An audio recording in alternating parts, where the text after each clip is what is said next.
between Luberto and Anfield. Di na po ito signing of the memorandum of agreement. We are going to witness a promise to the people of Lubao. This project serves as a reminder that energy is not merely about power plants, cables, or kilowatt hours. Energy is about homes that are safely lit at night. It is about students who can study without interruption. It is about small businesses that can grow, private sectors that can serve better, and communities that can plan for tomorrow with confidence. The Philippines is currently at the heart of one of the most ambitious energy transitions in Southeast Asia. The Department of Energy is steering the nation toward a critical target, increasing the share of renewable energy in our power generation mix to 35% by 2030 and to 50% by 2040. Right now, we are just at 22.3%. That's the reason why the Department of Energy guides us to have more power generation. No new gensets will be purchased. Dapat ang expansion will be, addition will be renewable energy na. So, kaya importante ang hybridization. However, we cannot reach these national targets by looking only at the main grids of Luzon, Visayas, and Mindanao. I firmly believe that the soul of our energy transition lies in our islands. For too long, our geographically isolated and disadvantaged areas have been changed to the volatility of imported fossil fuels. Yun ang disadvantage po ng generators. Kapag tumuas ang presyo ng alis, like what we experienced in 2022, 2023, at taas din ang presyo ng kuryente. And in terms of security, my area, in terms of security, the bottom foreign suppliers, let's say, we are getting about 70% of our fuel from the Middle East and from our neighbors. Kung sabihin nila na ayaw na namin magbenta sa inyo, expect brownouts, expect nationwide blackouts ang nangyayari sa atin. Because nakatali po tayo sa volatility of imported fossil fuel.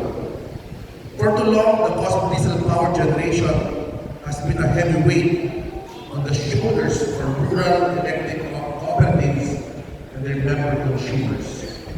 This project, the solar photovoltaic power project Phase 1, is a direct response to the call of President Marcos Jr. for enerhiyang matatapos at matatao. Energy that is stable and humane.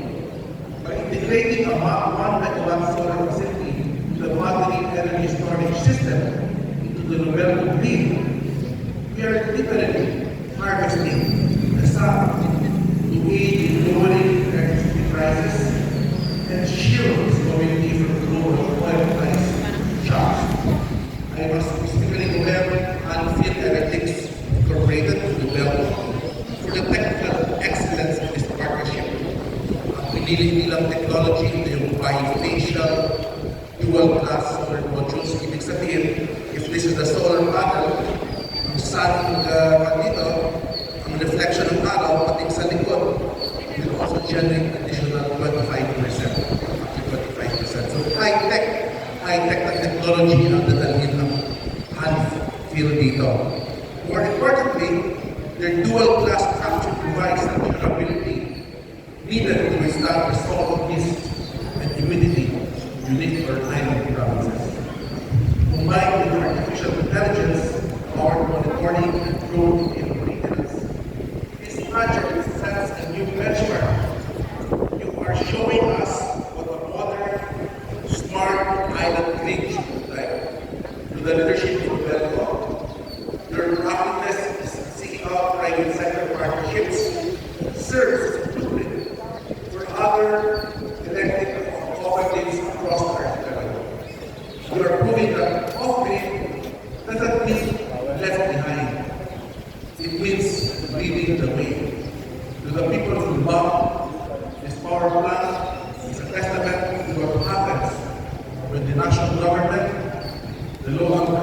executives and the private sector aligns their vision. The Department of Energy firmly believes that the energy transition must be people-centered and place-based. Rest assured that the DOE, under the leadership of Secretary Sharon S. Garin, remains fully committed to walking alongside you. We are ready to assist, to listen, and to act. This milestone is not the end. It is a beginning of more reliable power, stronger local economies, and brighter futures.